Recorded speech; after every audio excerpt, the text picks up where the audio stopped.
열왕기하 24장 1절에서 4절 말씀을 보도록 하겠습니다. 여호야김 시대에 바벨론의 왕 느부갓네살이 올라오매 여호야김이 3년간 섬기다가 돌아서 그를 배반하였더니 여호와께서 그의 종 선지자들을 통하여 하신 말씀과 같이 갈대아의 부대와 아람의 부대와 모압의 부대와 암몬 자손의 부대를 여호야김에게로 보내 유다를 쳐 멸하려 하시니 이 일이 유다에 임함은 곧 여호와의 말씀대로 그들을 자기 앞에서 물리치고자 하심이니 이는 므낫세의 지은 모든 죄 때문이며 또 그가 무죄한 자의 피를 흘려 그의 피가 예루살렘에 가득하게 하였음이라. 여호와께서 사하시기를 즐겨하지 아니하시니라. 아멘. 이 말씀을 가지고 단순하게 믿고 단순하게 섬기라, 단순하게 믿고 단순하게 섬기라 라는 제목으로 같이 은혜를 나누기를 원합니다. 단순하게 살라라는 말이 어렵다라고 말하는 사람이 있을 것입니다. 단순하게 산다는 것은 제일 중요한 몇 가지만 하는 것입니다. 제일 중요한 몇 가지만 하는 거예요. 신앙생활에서 제일 중요한 것은 무엇입니까?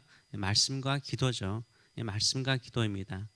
신앙생활은 결국 하나님과의 만남인데 하나님과 어떻게 만납니까? 말씀과 기도로 만나는 거예요. 예배 자리에 자주 나오시는 것은 말씀과 기도가 있기 때문인 거죠. 지금은 정보 홍수 시대입니다. 성경에 모든 답이 있다라고 믿으셔야 돼요.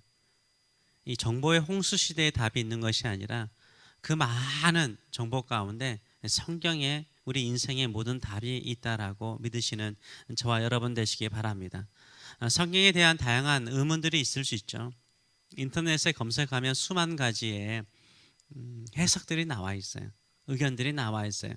저도 검색하다 보면 물론 도움도 받기도 하지만요, 헷갈릴 때가 많아요. 그냥 성경 그대로 믿으세요.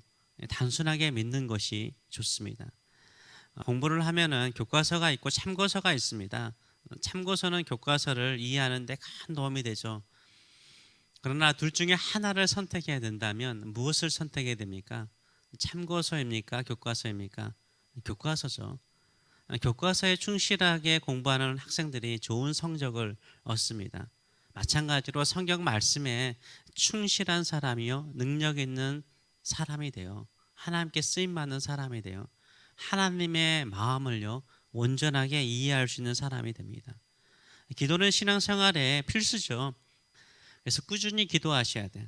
1분이라도요, 3분이라도요, 5분이라도요, 10분이라도 매일 꾸준히 시간을 정하시거나 습관적으로 기도하셔야 돼요.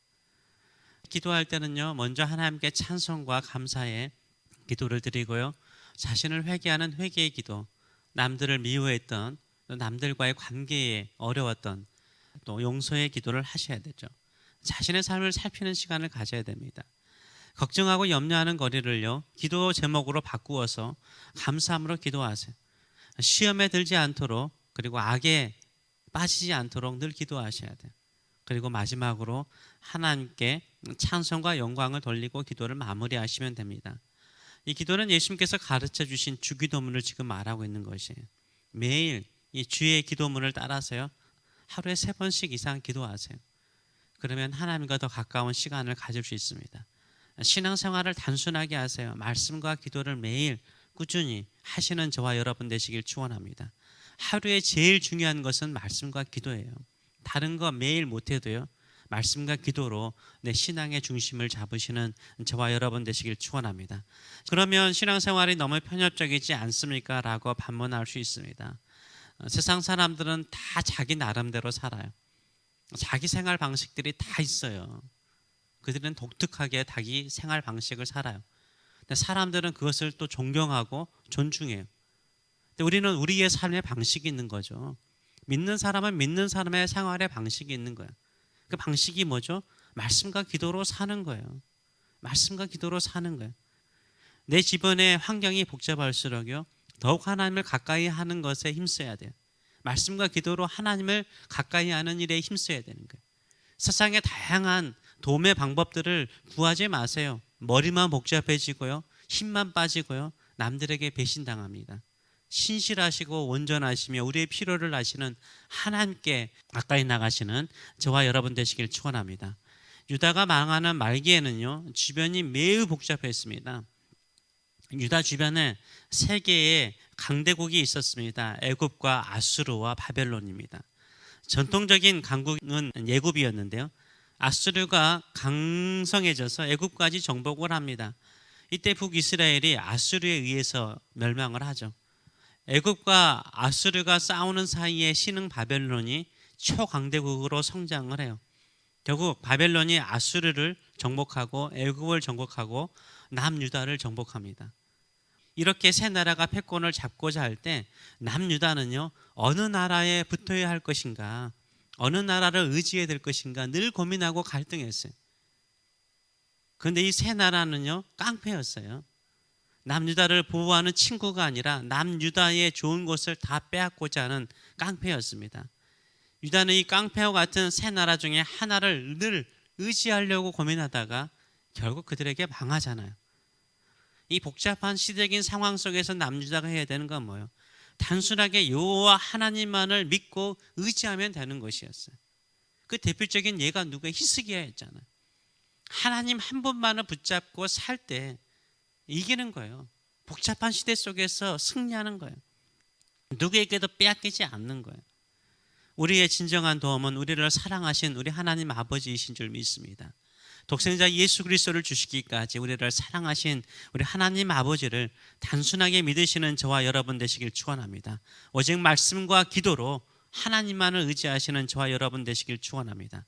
왜 남유다가 하나님의 말씀대로 망하게 되었는가? 오늘 본문 3절은 이렇게 말해요. 이 일이 유다의 임함은 곧 여호와의 말씀대로 그들을 자기 앞에서 물리치고자 하심이니 이는 므낫세의 지은 모든 죄 때문이며 라고 말해요. 이 멸망의 이유 가운데 하나가 뭐냐면 므낫세를 예를 들고 있어요. 이 므낫세가 지은 모든 죄가 뭡니까? 세상의 잡신들을요 다 가지고 왔어요.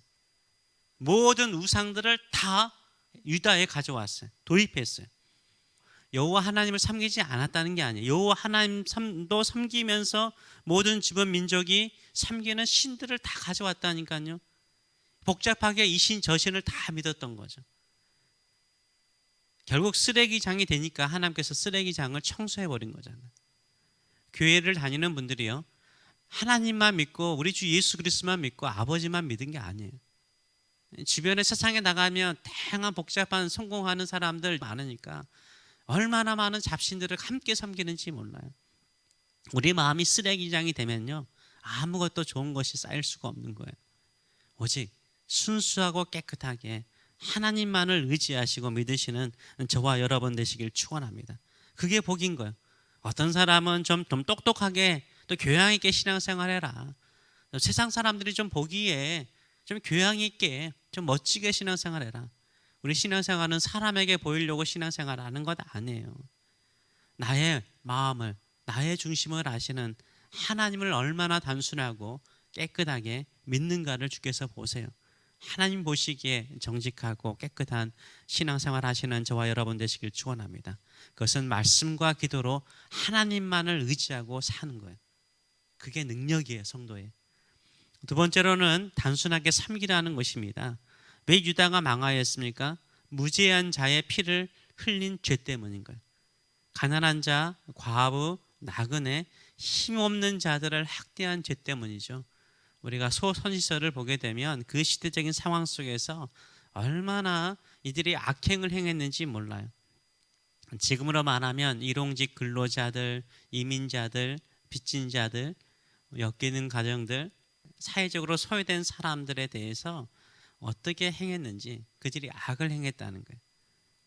신발 한 켤레를 위해서요, 자신의 동족의 자녀를요 이방인에게 팔아버린 죄까지 선지서를 보게 되면 언급하고 있어요. 4절의 말씀을 보게 되면 또 그가 무지한 자의 피를 흘려 그의 피가 예루살렘에 가득하게 하였습니다. 여호와께서 사하시기를 즐겨하지 아니하시니라. 이 므낫세는 한 사람을 말하는 게 아니라 그 시대의 남유다의 모든 사람들을 언급하고 있는 거예요. 하나님은 공의의 하나님이세요. 불안하고 안정이 되지 않는 마음은요, 자신의 주변에 더 많은 것을 가지고자 해요. 심리적으로 자신 안에 화려하고 좋은 것으로 막 채우고자 하잖아요. 그건 뭘 말하는 거예요? 불안하기 때문인 거예요. 안정감을 누리지 못하는 사람은요, 주변에 뭔가를 많이 쌓아두려고 그래요. 그것이 자신을 보호하고 자신에게 평강을 줄 것이라고 생각하고 자기를 지켜줄 것이라고 생각하죠.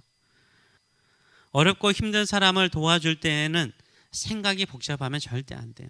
단순하셔야 돼요. 이유가 복잡하면 도와줄 수가 없어요. 이것저것 따지면 불쌍한 사람들을요, 도와줄 수가 없어요. 그래서 우리가 남들을 도와줄 때는요, 긍휼히 여길 때는요, 그냥 도와주셔야 돼요. 그냥 마음이 가는 대로 도와주셔야 돼요. 직원들에게요, 월급 주는 거라든지 주급 줄 때는요, 제때 주셔야 돼요. 제때 주셔야 돼요. 한인 비즈니스를 하시는 분들 가운데 주급 제때 직원들에게 그들이 가난한데 주지 않는 사람들이 있어요. 그 사람들이 교회 장로거나 권사거나 집사인 사람들이 많아요. 한국에서 우유배달과 같은 작은 것들이 있잖아요. 작은 줘야 되는 것들. 그분들에게는 그 비용들 제때 확실하게 주셔야 돼요. 렌트비 못 내더라도요, 그건 줘야 돼요. 식당에서 일하는 사람들이라든가 서비스업에서 미국 같은 경우에는 일하는 사람들에게는요, 팁은 좀 풍성하게 주세요. 저도 일해봐서 알아요. 팁은 풍성하게 주셔야 돼요. 가난한 자의 것을 빼앗으면요, 하나님께서 그 사람의 모든 것을 다 빼앗아 버려요. 가난한 자가 있는 것은 있는 자가 가난한 자를 도와주라고 가난한 자들을 맡기신 거죠. 유다가 애굽이라든가 아수르라든가 바벨론에게 약하니까 조공을 바치게 됩니다. 그러면 조공을 바치려면 어떻게 해야 돼요? 세금을 많이 걷어야 돼요. 부자들하고 귀족들에게 세금을 많이 부과하니까 이 부자와 귀족들이 그 부과된 세금을 어떻게 해요? 누구에게 그것을 전가시키는 거죠? 가난한 자에게 전가시키는 거예요. 가난한 자의 것을 더 빼앗는 거예요. 가난한 자의 자녀도요, 몇십 불에 이 종으로 다른 나라에 팔아버릴 정도로 악했어요. 이 가난한 자를 오히려 학대했던 거죠. 결국 하나님께서 어떻게 하시죠? 이 부자들과 귀족의 자녀들을요, 포로로 끌고 가요. 내가 힘들고 어려울수록 내 배를 채우려고 하면 안 되는 거죠. 가난한 사람들에게 자비를 베푸시는 저와 여러분 되시길 축원합니다.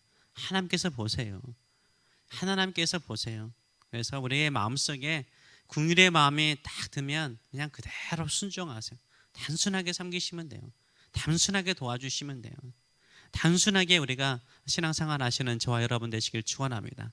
여러분도 알다시피 대형 큰 마켓이 있습니다. 대형 마켓에서 한 물건에 20가지, 30가지의 다양한 회사 것이 있으면 사람들이 못 골라요. 너무 많아서 못 골라요. 안 사고 나간대요. 한 서너 개 딱 있으면 그중에 하나 선택해서 가요. 세상도 그렇게 나가잖아요. 너무 많으면 사람이 선택을 못해요. 신앙생활도 복잡하면 제대로 신앙생활 못해요. 그냥 말씀과 기도로 단순하게 신앙생활 하시고요, 마음에 긍휼히 여겨지면 불쌍히 여기는 마음으로 도와주시는 저와 여러분 되시길 축원합니다.